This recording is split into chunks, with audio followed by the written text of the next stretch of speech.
할렐루야. 하나님의 은혜가 여러분의 가정과 기업 가운데 가득하시기를 주님의 이름으로 축원합니다. 오늘 저녁 우리들은 시편 42편 1절에서 11절의 말씀을 통하여 너는 하나님께 소망을 두라 라고 하는 제목으로 우리들이 하나님의 은혜를 나누고자 합니다. 여러분, 우리들의 삶의 소망은요, 오직 하나님 한 분이십니다. 하나님이 소망이지 사람이 소망이 아닙니다. 또 물질도 소망이 아닙니다. 그리고 건강도 소망이 아닙니다. 인간은 누구나가 일생 동안 소망을 가지면서 살아가게 되어 있습니다. 어떤 사람은요, 오늘 그 대상이 돈이 되기도 합니다. 또 어떤 사람은 그 대상이 성공이 되기도 하고요. 어떤 사람은 그 대상이, 소망의 대상이 건강이 되기도 합니다. 하지만 여러분, 상황에 따라서 이 돈이라고 하는 게 있기도 하고 없기도 하다라고 하는 거죠. 또 성공이라고 하는 것도 상황에 따라서 성공할 수도 있고 또 때로는 실패도 한다라고 하는 겁니다. 건강도 있을 때가 있지만 또 건강도 잃을 때가 있다라고 하는 겁니다. 우리들이 늘 갈망하면서 살아가는 것이 있는데 그게 순간적인 어떤 우리들의 삶의 만족과 충족을 위해서 우리들이 따라가지만은 그것이 절대로 우리들의 소망이 될 수 없다라고 하는 겁니다. 하나님만이 우리의 소망이 되시고 그 하나님 나라로 가는 그 길에 있어서 그런 것들이 하나의 도구일 뿐이지 그것이 내 인생을 여러분 좌지우지하고 영원토록 지켜주는 것이 아니라고 하는 사실입니다. 오직 하나님만이 우리가 실패해도 우리를 지켜주시는 분이요, 우리가 부자가 돼도 겸손하게 지켜주시는 분이요, 우리가 병 걸려도 그 안에서 소망을 가지고서 다시 새 출발하게 하시는 분이심을 기억하시면서 주님만이 우리의 소망이라고 하는 것이 저와 여러분의 분명한 믿음이 되시기를 주님의 이름으로 축원합니다. 어린아이들이 그렇지 않습니까? 나 이것만 사주면 소원이 없겠어. 말을 얼마나 잘하는지 모릅니다. 어디서 그런 말을 배웠는지 나 이것만 사주면 소원이 없겠다고, 소원이 뭔지도 모르면서 그냥 소원이 없겠다 이렇게 얘기를 합니다. 그거 사주고 나면 금방 버리고 또 다른 거 원하면서 이거 사주면 소원이 없겠다. 그러지 않으면 여러분 아이가 울고 또 넘어지고 그러지 않습니까? 얼마 전에 제가 이제 어떤 분을 만났습니다. 그 아이가 6살이래요. 그러니까 한국으로 만으로 하면은 4살 정도였습니다. 엄마가 직장을 다니니까는 일주일에 2번을 쉰다는 거예요. 2번을 쉬는 날이면 아이가 어떻게 그렇게 엄마가 쉬는 날을 아는지 그날만 되면은 아프다 그런다 그럽니다. 엄마하고 어떻게 해서든지 놀고 싶어가지고 엄마가 주말에도 일을 하다 보니까는 평일에 잠깐 쉴 때에 그 시간에 유치원에 가기 싫은 거예요. 그러니까는 그때마다 애가 아프다 그러고 배가 아프다 그러고 이 밥맛이 없다 그러고 이제 그런다 그럽니다. 그럼 엄마는 그 얘기를 들으면서 요놈이 또 꾀를 부리는구나 이래서는 악착같이 자기가 속지 않고 유치원에 데려다 줬다 그러면서 자랑을 하시는 거예요. 한편으로는 자기의 아이가 또랑또랑하다는 얘기를 하고 싶었고 한편으로는 걔한테 속지 아니하고 얘를 갖다가 유치원에 꼭 데려다 주고 있다라고 하는 우스갯소리를 곁들여서 하고 있지 않았나 그런 생각을 했습니다. 근데 제가 그분한테 그랬어요. 어렸을 때 여행도 많이 하고 같이 가고 싶지 않은 날은 재밌게도 놀라고 엄마가 계시니 얼마나 좋아하냐고 어렸을 때 엄마하고 지나고 또 아버지하고 지내면서 그것이 남는 거 아니겠냐고 이랬더니 그 엄마가 뭐라 그러시면 아유 목사님 모르는 소리 마세요 그러시는 거예요. 애들이 얼마나 열심히 공부하는지 모른다는 거예요. 아니 4살짜리가 공부를 해봐야 얼마나 열심히 하겠습니까? 근데도 그 엄마는요 학부모 모임에 갔다 오면 스트레스를 받는다는 거예요. 걔네들이 벌써요 한글을 다 띈 것처럼 이 문장 숙제를 해오고 또 영어까지도 한다는 거예요. 그런데 우리 아이는 어느 날 선생님이 연락을 했는데 한글을 잘 못 쓴다고. 아니 4살이 뭐 한글을 좀 못 써도 조금 차이일 텐데도 불구하고 갔다 오면은 엄마들이 애를 갖다 학원에 뭐 보내고 무슨 교육 시키고 그걸 들을 때마다 자기가 갈등을 한다는 거예요. 그러니까는 제가 엄마하고 이렇게 좀 속아주기도 하고 놀러도 가고 그랬는데 엄마의 마음은 단호합니다. 그래서 내가 속지 않고 얘를 학교 보내리라 이렇게 생각을 하고 있더라고요. 그래서 제가 더 이상 이야기하지는 못했습니다. 그렇습니다. 학교를 갔다 오면 학부모들을 만나면 늘 갈등하는 것뿐입니다. 자동차를 사보십시오. 여러분 좋은 차를 가진 사람을 만나면 또 갈등합니다. 내가 집을 사보십시오. 그보다 더 좋은 집을 봐보면 또 갈등합니다. 우리들이 일생 동안 세상에서 영원하지 않은 것들 그냥 살면서 도구가 되면 되는데 그 도구 변화되는 것에 내 소망을 두다 보니까 늘 우리들은 실망하고요. 늘 답답하고요. 때로는 불안합니다. 소신껏 자녀들과 놀아주지도 못하고 소신껏 우리들이 이제 내가 가지고 있는 그 전에 가지고 있었던 그 생각 그대로 가정을 이루지 못하는 적이 얼마나 많은지 모릅니다. 이것을 우리는 끌려가는 삶이다 그러죠. 군중 속에 살아간다는 거예요. 그러면은 그냥 거기에 가야 내가 소외되지 않을 것 같고 그대로 따라가야 다른 사람에게 따돌림 받지 않을 것 같고 그들과 함께 해야 내가 인정을 받을 것 같은 그런 두려움 속에서 우리들은 군중을 따라다 보니까는 일생 동안 여러분 허무하게 살고요. 지나보면 나는 없는 거예요.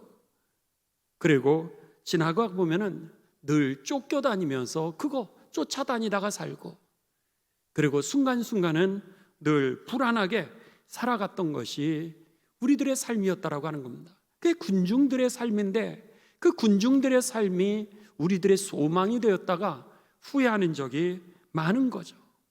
결국 만족함을 잃으면서 우리들은 오늘 일하고 만족감을 잃은 상태에서 이제 가정을 누리고 만족감을 잃어버린 상태에서 자녀를 양육하고 이러다가 일생을 살아가는 적이 얼마나 많은지 모릅니다. 오늘 본문 말씀은 바로 그런 말씀입니다. 일생 동안 불안하게 살아가고 일생 동안 어떤 그 환경 속에 오는 좌절과 절망 속에서 이제 그들이 실망하고 상처를 받고 나중에는 믿음조차도 다 잃어버리게 되는 자신의 삶을 돌아보게 되면서 최후로 깨달은 게 뭐냐? 내 삶의 소망이 되는 것은 사람이 아니구나. 내 삶의 소망이 되는 것은 건강이라게 아니구나. 내 삶의 소망이 되는 것이 결코 성공이 아니구나 라고 하는 것을 깨닫게 되면서 내 삶의 소망은 오직 영원히 변화되지 아니하는 여호와 하나님 한 분이시라. 이것이 바로 오늘 본문 말씀의 핵심 내용인 것입니다. 오늘 시편 42편에 여러분 제목을 한번 보시기 바랍니다. 시편 42편 1절 바로 위에 보시면 고라 자손의 맞쓰길 이렇게 되어 있습니다. 고라 자손의 맞쓰길. 이 고라 자손의 맞쓰길이라고 하는 맞쓰길은 교훈이라고 하는 뜻입니다. 그러니까 고라의 자손들이 쓴 그 교훈의 내용이 오늘 본문의 말씀입니다. 고라 자손은요 어떤 사람들이었냐면 이제 제사장의 직분이 모세와 아론의 후손에게 계속해서 이어지는 것에 불만을 가지고 있었습니다. 성경에 보면은 제사장의 직분은 이제 가문의 대를 이어가도록 하나님이 그렇게 만드셨습니다. 반면에 선지자는 하나님의 어떤 순간순간적인 하나님의 사명을 따라 사람을 선택하셨습니다.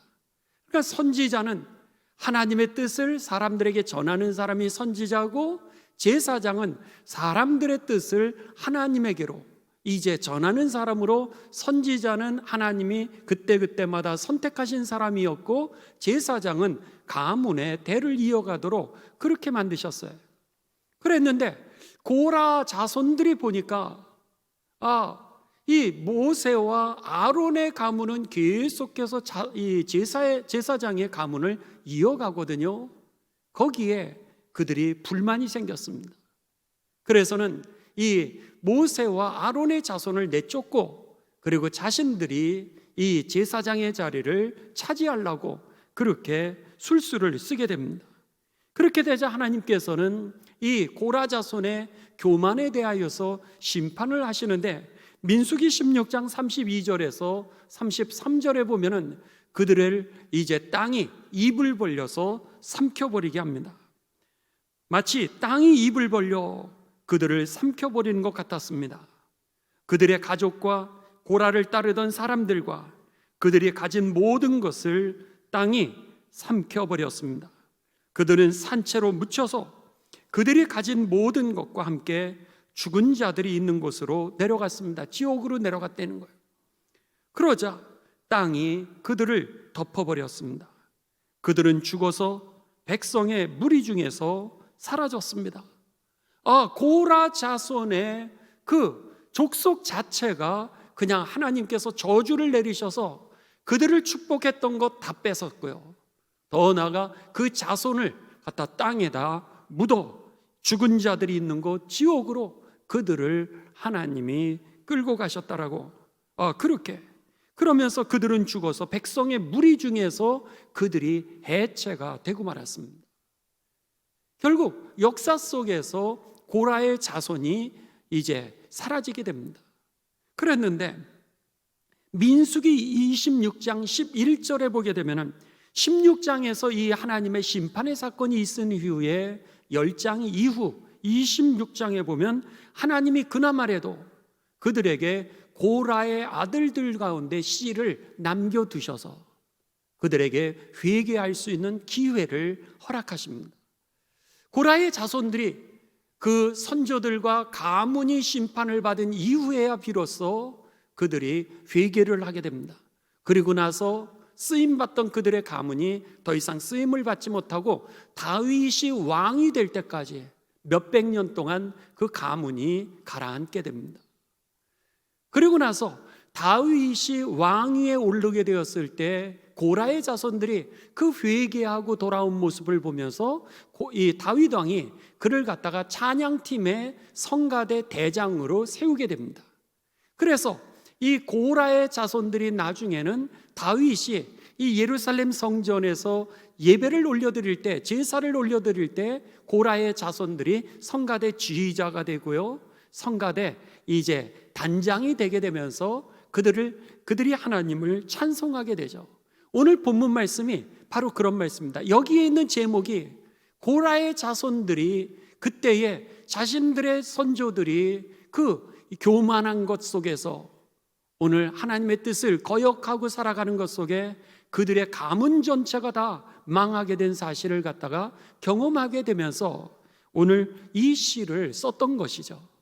그 내용이 바로 오늘 1절입니다. 한번 여러분 보시겠습니다. 1절, 하나님이여 사슴이 시냇물을 찾기에 갈급한 같이 내 영혼이 주님을 찾기에 갈급하나이다. 내가 지금 주님을 막 갈망하는 거예요. 2절입니다. 내 영혼이 하나님 곧 살아계시는 하나님을 갈망하나니 내가 어느 때에 나아가서 하나님의 얼굴을 뵐 수가 있겠습니까? 결국 그들은 하나님 앞에 나아갈 수도 없는 그런 위치가 되었다라고 하는 겁니다. 3절입니다. 사람들이 종일 내게 하는 말이 네 하나님이 어디 계시뇨 하오니 내 눈물이 주야로 내 음식이 되었도다. 음식은 언제 먹어요? 아침, 점심, 저녁을 먹는데 그 식사를 할 때마다 눈물이 범벅이 돼서 음식을 먹을 수 없을 정도로 눈물이 음식이 된 자신의 비참한 상황을 이야기하는 겁니다. 네 하나님이 어디 있느냐? 사람들이 비웃는 거예요. 네 하나님이 어디 있느냐라고 하는 이 단어는 하나님은 너를 버리셨어, 이런 뜻이죠. 너는 저주받은 사람이야. 이렇게 다른 사람이 손가락질한 상태로 우리의 존재 자체가 그렇게 버려지게 되었다라고 하는 겁니다. 4절입니다. 내가 전에 성일을 지키는 무리와 동행하여, 여기에 성일이라고 하는 단어는 축제라고 하는 히브리어 단어와 같습니다. 그러니까 이 유대인들에게 있어서 축제라고 하는 것, 성일, 안식일, 주일만을 지키는 것이 아니라 그 세 개의 가장 커다란 절기가 있지 않았습니까? 유월절, 오순절, 장막절. 그러니까 부활주일, 그 다음에 성령강림 주일, 추수감사주일, 이렇게 커다란 축제가 있었을 때 그들은 이제 거기에 가면은 많은 음식을 먹었습니다. 음식을 먹고 거기에 음악 소리가 풍하게 울리는 가운데 그 축제를 즐겼던 것이 그때의 성일에 하나님 앞에서 예배를 드렸던 그 기억이었는데, 여기에서 지금 4절에 내가 전에 성일을 지키는 무리와 동행하여 기쁨과 감사의 소리를 내며 그들을 하나님의 집으로 함께 가서 거기에서 예배를 드리고 있었는데 이제는 이 일을 기억하고 내 마음이 상하는도다. 같이 갔던 이들이 너는 저주받은 사람이라는 거요, 하나님이 너를 버렸다는 거요, 그런 손가락질을 받는 내 형편이 되었던 것입니다. 그러면서 옆에 있었던 사람이 소망이 될 줄 알았는데 옆에 있는 사람도 소망이 안 됐고, 내가 그렇게 이 우리의 가문이 그 제사장의 그 직분을 갖다가 탈취하기 위하여서 그렇게 반기를 들었을 때 가문이 망하게 되었던 그 사건을 보면서 인간의 욕망이라고 하는 것, 인간의 성공이라고 하는 것이 부질없는 것임을 거기에서 이 고라의 자손들이 깨달았던 겁니다.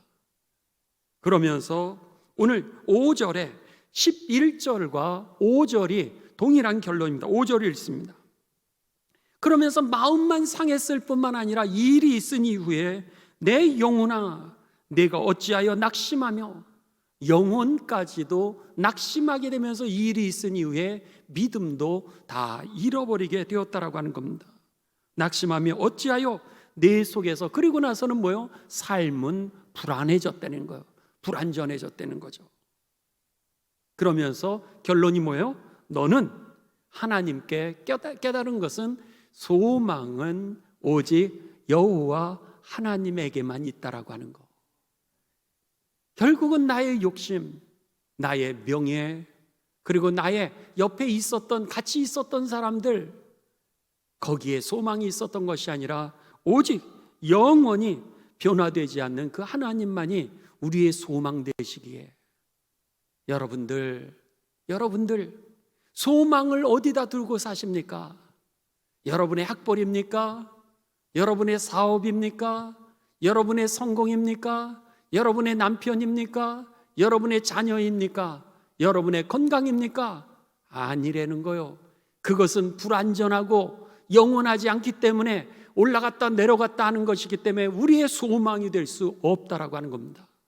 우리에게 구원을 가져다 주는 진리는 오직 예수 그리스도 한 분이심이 저와 여러분에게 믿음의 고백이 되시기를 주님의 이름으로 축원합니다.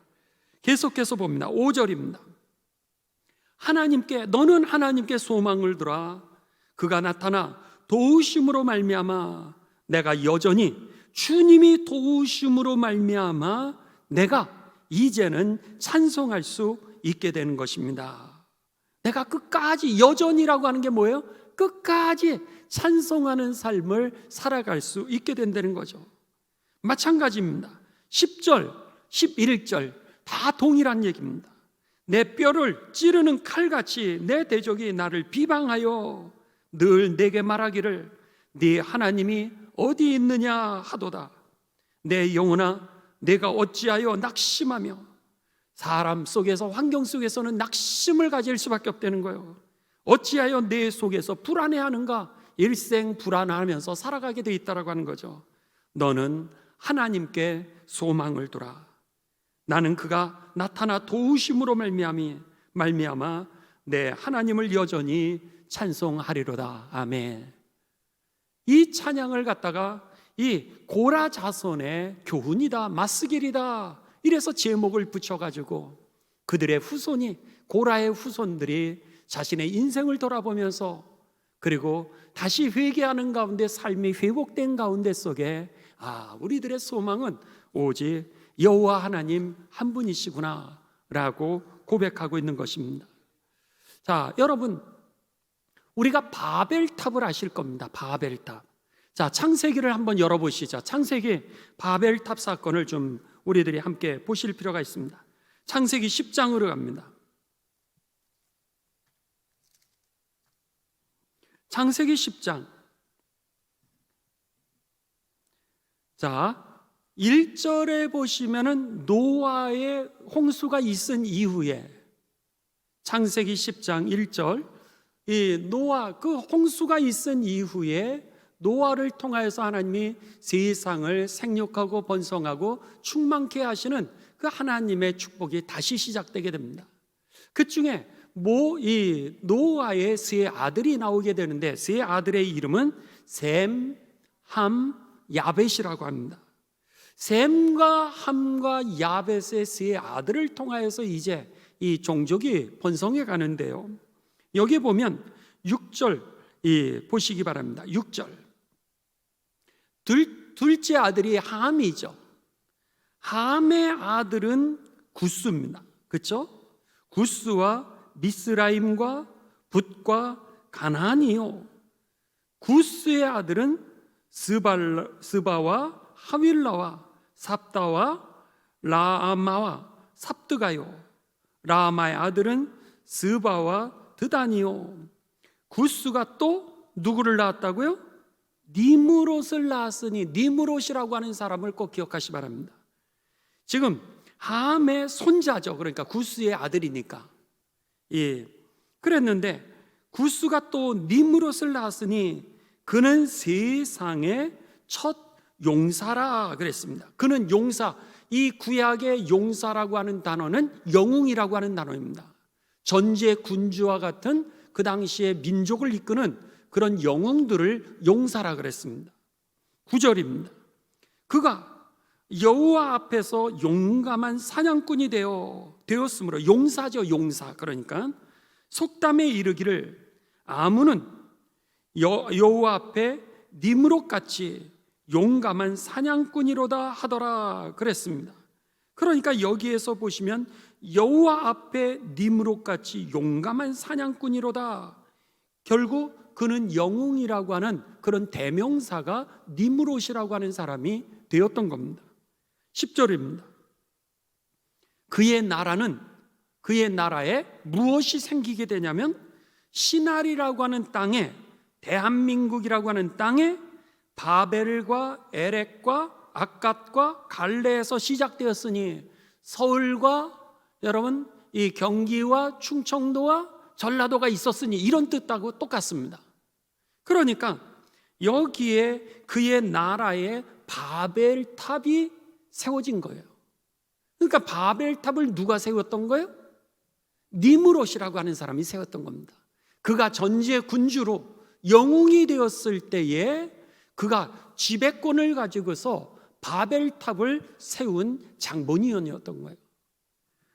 그랬는데 결국 그는 고대의 전사이면서 영웅이었는데, 이 니므롯의 이름의 뜻이 뭐냐면 반역하다라고 하는 뜻입니다. 또 하나는 그의 이름이 이제 건장하다, 늠름하다, 그런 뜻이에요. 그가 늠름하였기 때문에 그가 용사가 되었던 겁니다. 그런데 늠름했던 자기의 그 실력을 믿고 그는 하나님에 대해서 이제 적대하는 반역을 하게 됩니다. 그러면서 그가 세웠던 도시가 무엇이었냐면 바벨탑이었던 거예요. 결국 하나님께서 이 바벨탑을 심판을 하시게 되죠. 그래서는 여기에 바벨탑에 대하여서 이제 여러분 나오죠. 우리 여기 한번 보시도록 하겠습니다. 4절입니다. 11장 1절부터 보시면 좋은데 그냥 시간이 없으니까 조금 지나가도록 하겠습니다. 4절부터 보시기 바랍니다. 창세기 11장 4절. 이제 그들이 얘기를 하는 거예요. 자, 3절부터 화면에 나오니까 3절부터 보여주실까요? 3절부터 할까요? 서로 말하되, 자, 벽돌을 만들어 견고히 굽자 하고, 이에 벽돌로 돌을 대신하며 역청으로 진흙을 대신하고, 또 말하되, 자, 성읍과 탑을 건설하여 그 탑 꼭대기를 하늘에 닿게 하여 우리의 이름을 내고 온 지면에 흩어짐을 면하게 하자. 우리의 꼭대기를, 그 탑의 꼭대기를 하늘에 닿게 해서 우리의 이름을 내고, 아까 고라 자손하고 똑같았던 겁니다. 그들의 명예를 위하여서, 그들의 욕망을 위하여서, 그들의 성공을 위하여서 이제 탑으로 자기의 이름을 높이 쌓아 올리기를 원했던 겁니다. 그 다음에 두 번째로는 온 지면에 흩어짐을 면하게 하자. 이러면서 그들이 하나님에 대하여서 이제 반역을 하게 됩니다. 그리고 나서 이 하나님께서 이들을 갖다가 심판을 하셨던 것이 그 5절 이하부터 나타나는 그런 이 바벨탑을 무너뜨리시는 사건이요, 그들의 언어를 혼란시켰던 그 사건이었다라고 하는 겁니다. 그들은요, 자기의 제국을 건설하기를 원했습니다. 자기의 제국을 건설하기를 원했고, 그리고 자기가 가지고 있는 능력이 자신의 삶의 복이 되리라, 그렇게 생각했던 겁니다. 그랬는데 여러분 어떻게 됩니까? 결국 하나님께서 그들을 다 무너뜨려 버리시고 다 흩어버리게 되셨다는 거예요. 고라 자손과 똑같이 그들을 무너뜨리시고 그들을 흩어버리고 많았더라고 하는 겁니다. 오늘 이 창세기에서 나오는 내용과 민수기에서 나오는 내용과 이 시편에 나오는 내용을 여러분 우리가 바라볼 때, 오늘 우리들의 소망은 우리의 이름을 높이는 데 있지 않다라고 하는 겁니다. 우리가 성공하는 데 우리의 소망이 있지 않다라고 하는 겁니다. 오늘 우리가 용사가 되는 데 소망이 있지 않다라고 하는 겁니다. 그것들은요, 다 영원하지 않기 때문입니다. 이 모든 것은 하나님이 주신 축복의 도구일 뿐이지, 이것은 시대 상황과 환경에 따라서 늘 달라지게 되어 있습니다. 그렇기 때문에 계속해서 충돌하게끔 되어 있는 거예요. 건강이라고 하는 것이 약함이라고 하는 것과 계속 충돌하게 되어 있습니다. 병이 일어나는 것과 계속해서 충돌하게 되어 있습니다. 성공이라고 하는 것이 실패라고 하는 것과 계속해서 여러분 충돌하게 되어 있다라고 하는 겁니다. 돈이라고 하는 것과 이제 우리의 가난이라고 하는 문제가 계속해서 충돌하게 되어 있다라고 하는 겁니다. 그렇기 때문에 거기에는 행복도 없고, 거기에는 만족도 없고, 거기는 늘 불안할 뿐이고, 우리의 소망은 오직 영원하신 하나님 한 분이신 것입니다. 그랬을 때 가난해도, 부요해도, 건강해도, 아니 오늘 우리가 실패했다 할지라도 그 속에서 오늘 고라 자손들이 깨달은 건 뭐예요? 그 속에서 하나님이 우리를 도우시나니 여전히 우리들로 하여금 하나님이 찬송하게 하시는도다, 그렇게 고백했던 것입니다. 여러분, 오늘 우리들이 이 말씀을 꼭 기억하시 바랍니다. 오늘 말씀을 우리들이 돌아보면서 이제 하나님께서 우리들의 삶 가운데 늘 동행하시죠. 동행하시면서 하나님의 소원은 우리들로 하여금 하나님의 축복을 누리게 하는 데 있다라고 하는 사실입니다.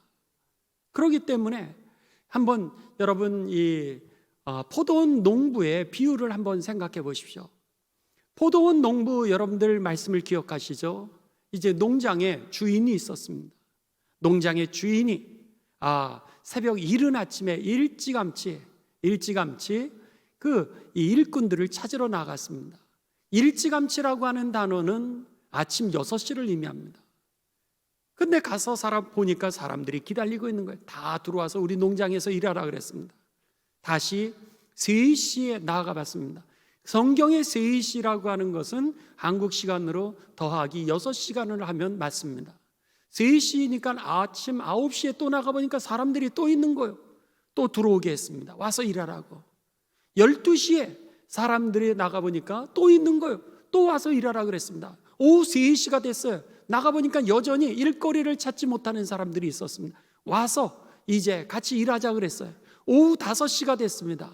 5시가 됐는데도 여전히 일을 못하는 사람들은 와서 일하라 그랬습니다. 6시가 되었습니다.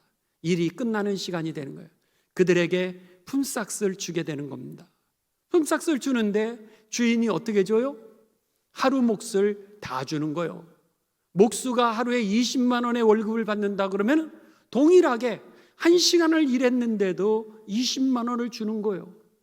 3시간밖에 일하지 않았는데도 20만 원을 주는 거예요. 주인의, 이 포도원 농장 주인의 의도는 어디에 있었던 거예요? 여러분, 오늘 그들의 조건을 보지 않았다라고 하는 겁니다. 포도원 주인은 그들의 삶이 중요했던 거예요.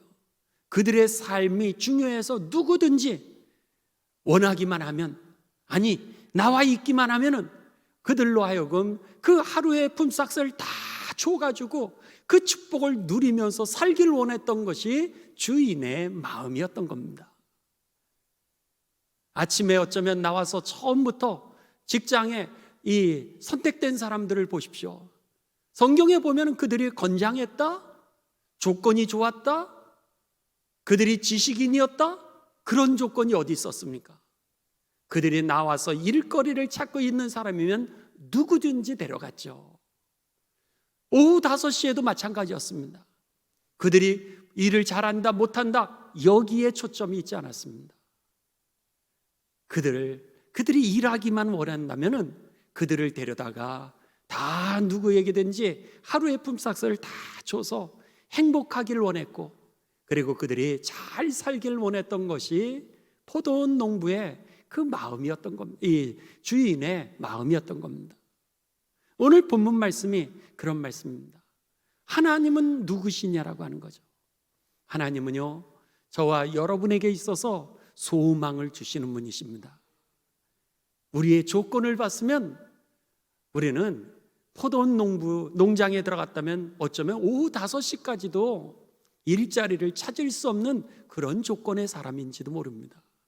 근데 그럼에도 불구하고 오늘 예수님이 우리를 구원해 주신 것은 우리가 학벌이 어떠냐, 너가 얼마나 가지고 있느냐, 너가 얼마나 건강하느냐, 너가 얼마나 기술이 있느냐, 여기에 초점이 있었던 것이 아니라 누구든지 원하면, 은혜를 구하는 자면은 다 그들을 불러 모으셔서 하나님의 자녀가 되게 하시는 것이 하나님의 뜻인 줄 믿습니다. 그래서 우리가 구원받은 거죠. 여러분, 그러기에 사람이 소망이 아니요, 돈도 소망이 아니요, 가족이 소망이 아니요, 그리고 우리의 건강이 소망이 아니고 성공이 소망이 아니라 오직 예수님만이 우리의 소망 되심을 기억하시면서, 여러분 마음 상해 있습니까? 그렇다면 예수님 앞에 나오십시오. 여러분 믿음이 떨어졌습니까? 낙심하게 되었습니까? 사람들이 어떻게 그럴 수 있을까? 여러분 그 상태가 아니라 이제는 내 믿음조차도 내 영혼이 말라가고 있습니까? 주님 앞에 나오십시오. 주님이 여러분들을 살리시고 여러분을 세우시고 축복해 주실 것입니다. 그래서 우리가 끊임없이 하나님을 찬송하게 하실 것을 믿고 오늘도 주님을 찬송하는 가운데, 여러분 주님만을 바라보는 가운데 승리하는 삶이 되시기를 주님의 이름으로 축원합니다.